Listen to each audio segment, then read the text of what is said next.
उपवासामध्ये तुम्ही साबुदाण्याचे बरेच प्रकार खाल्ले असेल, साबुदाणा खिचडी, साबुदाणा वडे, पण आज मी तुमच्यासाठी घेऊन आले आहे साबुदाण्यापासून बनणारे फ्रेंच फ्राईज.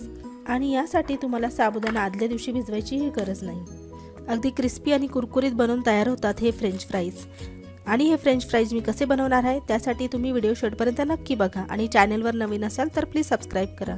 नमस्कार, मी रुपाली तुमचे स्वागत करते आहे रुपालीज किचन रेसिपीमध्ये. साहित्य पाहून घेऊया आपण आपल्याला काय काय लागणार आहे. 1 वाटी मी इथे साबुदाणा घेतला आहे. साबुदाणा कच्चा आहे, भिजवलेला अजिबात नाहीये. अर्धी वाटी मी इथे शेंगदाण्याचं कूट घेतलं आहे. कोथिंबीर घेतली आहे पाव वाटी.